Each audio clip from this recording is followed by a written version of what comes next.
Alright, so now we're going to get to the nitty-gritty of circuits, and we are going to start doing actual circuit problems. Alright, so first thing we're going to look at resistors in series. So resistors in series mean that you have one resistor after the other. So what that does for us is it actually increases the total resistance in a circuit. So we simply add all the resistors together because it gets harder, and it's just harder for the electrons to get through it. Okay, the resistors don't have to be equal; they can be different sizes, but it is what it is. Okay, so resistors in series increases total resistance. When we look at the current that goes into the circuit is the current that comes out, and every single electron has to go through every single resistor. So that's very important. So you can't lose electrons along the way. So the total current has to go through every single resistor. If we now look at these points as having where we put ammeters, those ammeters will all have exactly the same value. Please, it's very important to note that if I'm asking for the current or the reading on ammeter A1, I can't say A1 equals. There's no such symbol. Okay? If I'm looking for the reading on ammeter A1, it means I want I1. Very, very, very important. When we look at the potential difference, what you have to remember here is potential difference is how much energy the system loses, or how much energy the electrons lose as they go through the circuit. Okay, so each of these resistors could have a different amount of energy being lost because it depends on the value of the resistor. Okay, so the bigger the resistor, the bigger the potential difference. The smaller the resistor, the smaller the potential difference. And that's really important to get. Okay, and remember this voltmeter, which is my total, is measuring the energy before and the energy after. So it's gone through each of those and it's lost a certain amount of energy in each of them. So that's the total. Now, the potential is divided, and it's divided according to the resistance. A big resistance will get a big potential difference. A small resistance will have a small potential difference. Okay, very, very, very, very, very, very, very important now. Okay, so current stays the same, potential changes, and the bigger the resistor, the bigger the potential difference. When we look at resistors in parallel, okay, so now there's options. So over here, there's options for the current. It actually makes it easier for the current to get through because now there's lots of options. Because there's options, the total current is going to increase. And your total resistance decreases. And we use this equation, which you have seen before. We will do an example on how to work through it with, right? 1 over RP means 1 over R parallel. So it's the total parallel resistance, okay? 1 over R, 1 over 2, 1 over R1, 1 over R2, 1 over R3. Okay, and so we can work through it with that. Now, when we look at the current splits, okay? The current splits according to the resistance. Current is lazy. Current will go through, the most current will go through the path of least resistance. So the smaller the resistor, the more current it'll get. So current isn't split evenly. In fact, it will only split evenly if the resistors are all equal, which is very unlikely to happen. So current gets divided. The total current comes in, total current comes out, but how they get to the other side, well, that depends on the resistor. Okay, so I total would be I1 plus I2 plus I3. All right.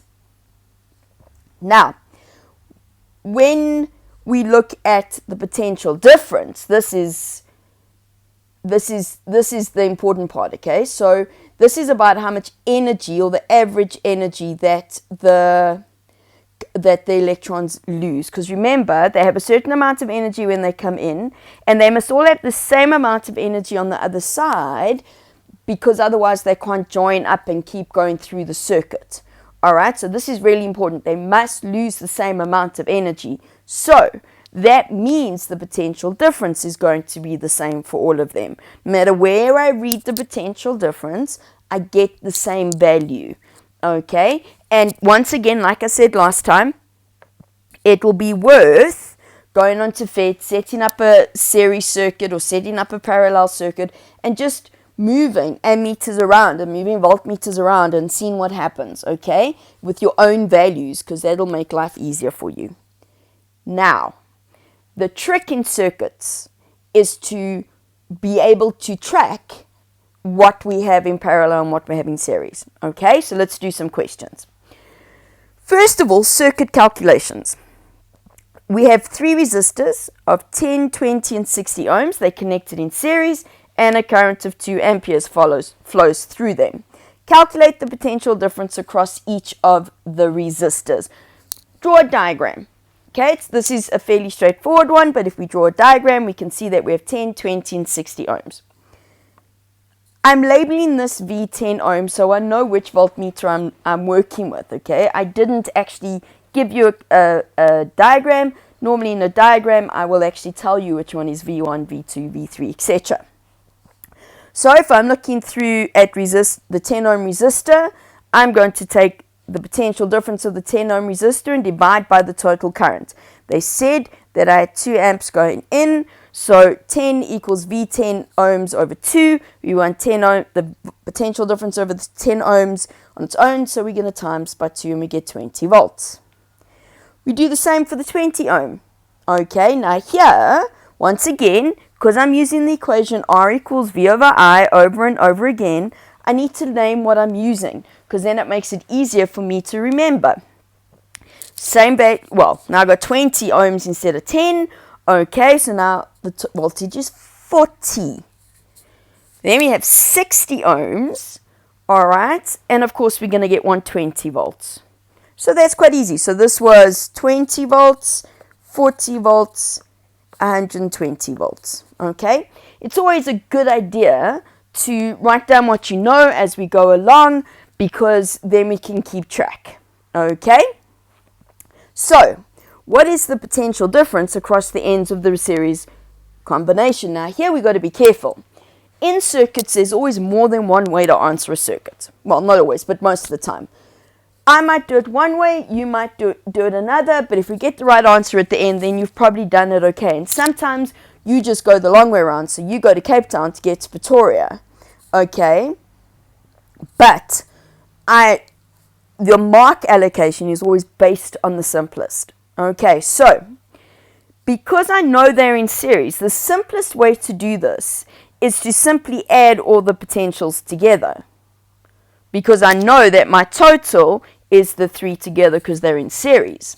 However, if we didn't see that, what we could have done is found the total resistance. So gone 10 plus 20 plus 60, which is 90 ohms, then used our equation where we use total resistance and total voltage, okay, and we get 90 equals VT over 2, so we get 180 volts.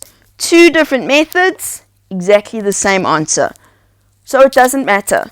All right, you will eventually, the more you do, the easier it becomes, and the more you'll start to see things that in a certain way. Okay, now the same 3 resistors are connected in parallel. Determine the potential difference to pass the current. So now they will say I total is 2 amperes through the parallel combination. They want V total.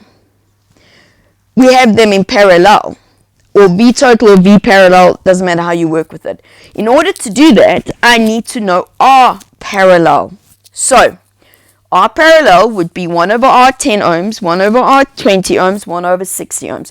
If you wrote this as my 1 over R parallel is 1 over R1 plus 1 over R2 plus 1 over R3, that would also be acceptable.